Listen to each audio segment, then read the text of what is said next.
Hello, this is Dr. Mears. Today we are going to be learning about domain and range of a function. We do have some vocabulary here for you. First is domain, and that's all the possible values of the independent variable. It's the input or the x variable.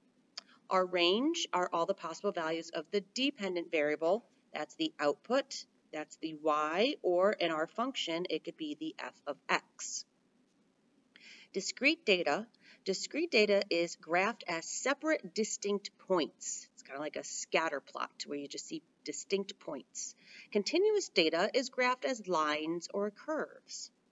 Now we have some inequalities. Inequalities uses symbols to represent members of a set. This is the greater than or equal to, less than or equal to. Numbers may also be expressed as part of a set, such as the set of real numbers or the set of positive integers. And we're going to be learning about interval notations, brackets, and parentheses. Brackets and parentheses. Oops, that's not a parenthesis.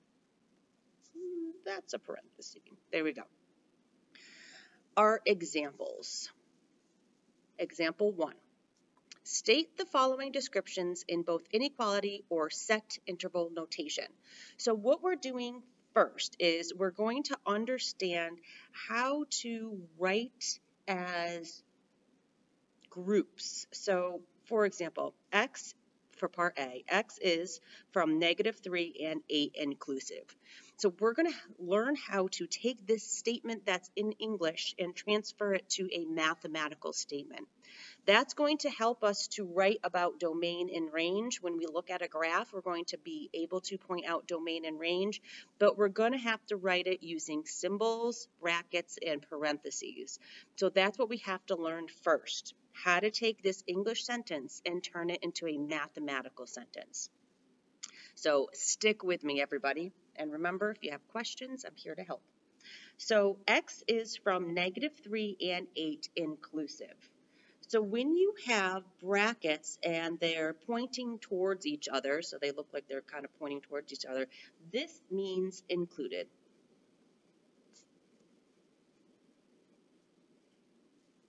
So what we could do is we could do bracket, we're starting at -3, we're going to, comma, +8, and we're including that. So using brackets, this is how we would write x is from -3 and 8 inclusive. Using inequality symbols, what we're going to do is -3 is less than or equal to x, which is less than or equal to 8. I use the equals to sign because it was included. And I have x in the middle. So -3 is going to be that lowest point. X is in the middle, 8 is going to be that highest point. So we have it written in brackets and we have it written in interval notation. Let's go on and try more. A is less than -6. So less than. Let's do it in inequality symbols first. A, we know less than -6. Perfect. Notice this is not inclusive. We cannot include -6. So we're going to learn about these two. So those are brackets turned away from each other, and this should be kind of the same size. So brackets turned away from each other, or these parentheses means not included. So because this -6 is not included, we're going to be able to write it as these symbols. And where do we start? Well, A is less than -6. So A could be -7, -8, -9, all the way to -infinity. So -infinity and up to -6. These brackets means not included. Or we can write it as parentheses, -infinity, comma, -6, close parentheses. I myself personally, I like interval notation. Do you have to know this, but do you have to know all of these symbols right away by heart? No. We're going to practice. We're learning another language, it's math, and we're learning how to put it in math terms. So understanding what these symbols mean will help us to take an English sentence and turn it into a math one, which is pretty cool. Which you're really starting computer science here, how to turn things into symbols and mathematical statements. Part C, y is greater than or equal to 9. So y is greater than or equal to, so we have our greater than or equal to 9. So now you have to think, is this included? Is 9 included, or is it not included? And because it's equal to, we know that it's going to be included. We can include 9. So we can, which ones means included? This means included. So we're going to go from 9, comma, that's including 9. Now here's the thing. What else can it be? What's greater than or equal to 9? Well, 10 is greater than or equal to 9, 11, 12, 13, 14, all the way to, you guessed it, positive infinity. For this one, going back, negative infinity, this was less than, so we said -7, -8, -9, -10, all the way to negative infinity. So that's how we got positive and negative infinity. We're going all the way up. So we can write it, comma, infinity. Now, we're not going to include infinity. We're just going up to infinity. We can never actually make it there, so we're just going to do the not included symbol here. I know it looks a little weird. I totally like that better. Or we can go from 9, comma, to infinity, not including infinity, because it's very difficult to get all the way to infinity. So 3 different ways of writing the same sentence. First way, second way, third way. Again, pick which one you like the best. Okay, let's keep going. Part D, x is between -2 and 14. So now that is different than part A here. X is from -3 and 8 inclusive. This does not have that inclusive word, so we're not going to be able to use these equal signs. We're going to write it, -2 is less than x, which is less than 14. So because it doesn't have that word included, we're going to be going with not included. So how can we write that, not included? Well, we have to remember our brackets. So we have these brackets that's not included and these brackets that's not included. So we can write it like this, or we can write it like this. Don't forget your comma. That means all the way going to. Or we can write it like this.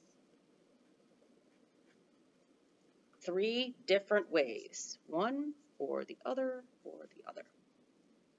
So if you get used to it, it's whether you're going to be including it or not including it, and then which symbols you put with it. So think of it as a game. Okay, this is a really important one, part E. We're going to be using this one.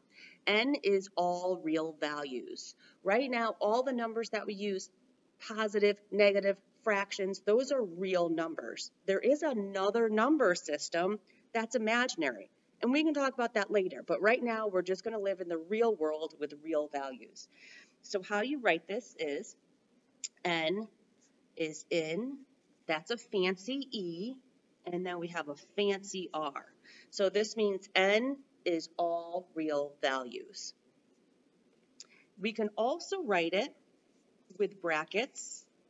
We can go from negative infinity to positive infinity, not including infinities, negative or positive, because it's difficult to get there. Let's see. Oh, actually, yes, that's right. Perfect. Or we can write it with the negative infinity all the way to positive infinity. And that looks like it has a little tail, so let's get negative infinity. So either way, because you're never going to get to negative or positive, so that was what we use. What am I going to use when we talk about all real numbers? I'm going to use that symbol, the fancy E and the fancy R. Okay, X is all integer values. Integers are whole numbers and their opposites. Whole numbers and opposites, their opposites. So we can write x in all real numbers, knowing and writing this is discrete data, DIS. Remember, discrete data are points. So what numbers are we talking about? Okay, so we can start with -2, -1, 0, 1, 2, ... Now notice that integers, whole numbers, and their opposites, 1 and -1, 2, -2, 3, -3. I can go on in both directions, positive and negative, but I can't, I'm never going to reach that infinity. That's why I did these ... and I use my not included symbols. Or, you're right, you can do it with the parentheses, oops, and 2, ... I'm not going to reach that infinity.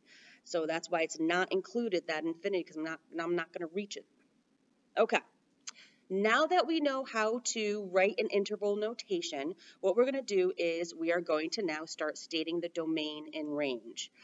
I am going to be using the notation, n is all real values. I'm using this notation, and I'm going to use interval notation. Those are the two that you see most commonly. When you get into the higher mathematics, you are going to be seeing the bracket notation, but for us today, we're starting out with using this interval notation first. That's what I want you to get down first. Okay, so example, state the domain and range for the following functions. So what we have to realize is x is our domain, y is our range. So what we have to look at is, where is this graph going? Where is this curve going in retrospect to x? Where is it going in retrospect to y? So domain is going to be first. So let's look at this graph. We see that this arrow is pointing all the way down. So what's going to happen is all these negative values, it's just going to go down, down, down. So we're actually going to be using all the negative values. Where is this arrow pointing? This arrow for the domain, just these numbers here, it's going to keep going. It's going to keep going 3, 4, 5, 6, 7, all the way. So we're using all the negative numbers for x, and we're going to be using all the positive. That's where these arrows are going towards, all the negative and all the positives, just for my x. So my x is going to be all real numbers, because I'm going to be using them. Now, range is a little bit different. Range, we see that it is going to be going towards the negative, so we are going to be using these negative. But what happens at 6? Are there arrows pointing up anywhere? I don't see any arrows pointing up. I don't see another graph. I just see that up here it stops at 6. This is a maximum value. So because we're at 6, we can't go to 7 or 8. So what we're going to say is that y has to be less than or equal to 6. So it's going to basically, here it starts at 6, and then it could be any value. It could be 5, it could be 4, it could be 3, it could be 2, it could be 1, it could be -1, -2, -3. Here again, starts at 6, but then it's going to go down. It could be 5, it could be 4, it could be 3, it could be 2, it could be 1, 0, -1, -2. So it's never going to be greater than 6. You can clearly see that because that's that maximum point. So it'll reach all the numbers for the domain, all the x values, absolutely fine, but the range, it has to be lower or equal to 6 because it's right on 6. Let's try some more. All right, part B. So first, domain and range. Okay, let's look at the x values here. So here's our line. So let's look at our negative x value. So our line, is it going down? Yes. Will it continue to go down? Yes. So can it be all of these real negative numbers? Absolutely.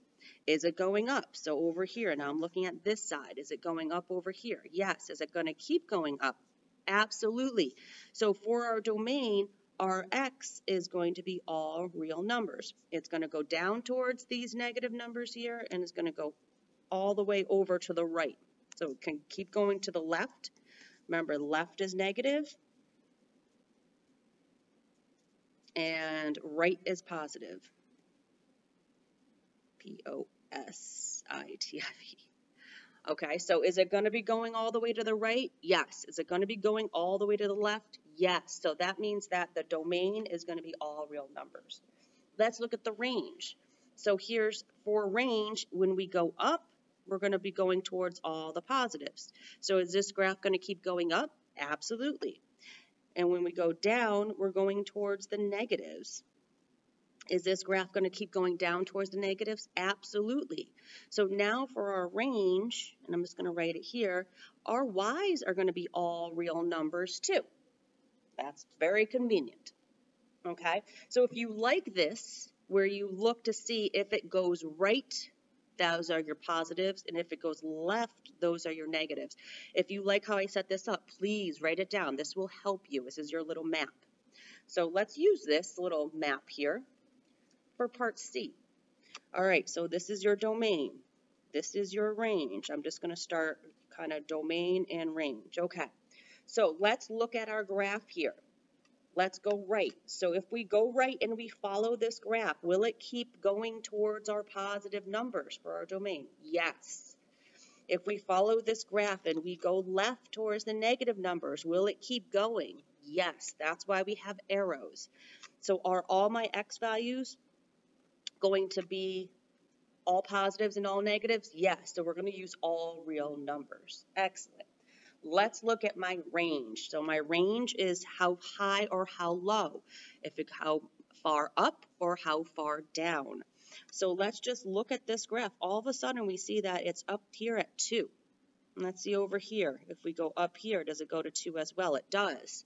It doesn't go past that 2 point. Okay, how about down here? Oh, look, it goes to -2. And how about down here? Oh, it goes to -2 here.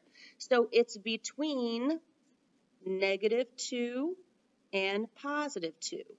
So -2 is less than or equals 2. It's including 2 because I see it's that point, and less than or equal to +2. So it's including the -2 point down here. It's including the +2 point up here. Hopefully you're catching on a little bit. Again, it takes getting used to, and it takes doing some practice problems. You might want to try these on your own. Maybe it'd be fun to make some up for a friend and save. Okay, let's look at part D. So remember, this is the domain, this is the range, domain, range. All right, so first let's look at our domain. It starts at 3. This is particular, and then we see that it keeps going to the right. So because it's going to the right, we're going to be hitting all these positive numbers. Does it go left? Is there any arrows going left? No. So it starts at 3. So we can go 3, 4, 5, 6. So our x is actually going to be greater than or equal to 3, because it could be 4, 5, 6, 7. It can't be all real numbers because we don't have any negatives over here. Okay, let's look at the range. So the range is up and down. So we see for range, it actually starts at 0. This is the point 3, 0. So the y is 0. So it actually starts at 0. Does it go down towards the negative numbers down here? -9? No, it doesn't go down here. It just starts at 0. Then does it go up towards the positives? Yes. And will it keep going up? Yes. So our range is going to be y is greater than or equal to 0, because that's where that start point is. So this is really reading a graph and defining where our domain and range are. Okay. Let's keep working. Last examples and the next examples are for each relation below, state whether it's a function or not. If it's a function, we state the domain and range. So first, function or not, and I'm reviewing this because a couple people need a review I saw, so let's find if it's a function. Remember, a function, we have to have each input has one and only one output. So if we put 2 in, we're always going to get out 3. So if we put another 2 in here, say, I'm always going to have to get out 3. I can't get out a different number for 2. So it's kind of like they're assigned that number and they have to stick with it. So we have 2, 3, 5, 1, 7, 5, 9, 5. These are all different numbers. They're assigned one output. This definitely is a function. perfect. We have t and we have s. This is most likely going to be time and speed. This is going to be our domain, and this is going to be our range. So for our domain, what we can do is, I like to use these brackets. These brackets are for your discrete data, 2, 5, 7, and 9. I'm not including or excluding, I'm just saying this is what the domain was. And the range is going to be 3, 1, 5, and that's it. And what you could do is, if you don't like those brackets and that made you nervous, you can just simply list them. Domain, 2, 5, 7, 9. Range, 3, 1, 5. This does appear twice. We do not write it twice, we write it once. Okay. -3, -2, 5, and 7 are my x's. They're assigned to one output. I have no repeating values. If I did, I would have to check to make sure it went to that same output. So yes, this is a function. This is my domain. This is my range. Remember, x is domain, y is range. And again, we can just list the numbers. You don't need any brackets or anything. So our domain is -3, -2, 5, and 7. Our range is 4, 6, and 8.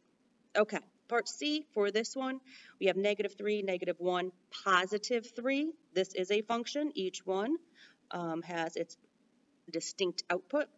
Our domain is going to be all the x values. So that's going to be -3, -1, and +3. Our range is going to be all the y values. I have 5, I have 9, and I have another 5, so we don't have to write it again. And it's okay that -3 and +3 have the same ranges. That's absolutely fine. If we had a -3, we would just have to make sure that it still had the range of 5. So this is a function. Here, this is a linear function. I know that because x has an exponent of 1 and y has an exponent of 1. So it's linear, and it is a function. And if we look back, let's look back at this page here. This is linear. What do we have for our domain? All real numbers. What do we have for a range? All real numbers. It's always going to be domain and range of all real numbers for any line. So let's write that. Domain, x is all real numbers. Range, x is all real numbers. And my last one, this is discrete data. Points, discrete data. Our line, continuous data. It's a line. It continues. This doesn't continue. They're distinct. They're discrete. So let's make sure if it passes the vertical line test. So I'm going to scan a vertical line. I hit 1 point at a time. 1 point, 1 point, 1 point, and 1 point. That is absolutely fine. It's fine that we're not doing a horizontal line test. That's something different. So just vertical, I'm hitting 1 point at a time, and that's absolutely fine. So it is a function. And so I'm just going to list all my x values. -2, -1, 0, 2, 3. So all my x values. My range, -2, 3, -2. Oh, I don't have to write that again. I already had a -2 in there. Another -2 and a -6. So I had a few -2s. It's fine. We only have to write it down once. And lastly, what I included here is a little example page, a little reference guide for you. So it's giving you the English example, how you write in English, and then what it looks like in an inequality, and then when we use interval notation with those brackets. So if you have come across, you're doing these examples and you're like, oh, how did she do that again? Take out your little reference page, because this is going to help you go back and forth. Learning this for the first time, it's really practice and remembering what including is, what not including, what the brackets look like, all the inequality symbols. So it could be overwhelming. Take your time with it. I'm here to help, and hope this has been domain and range of a function.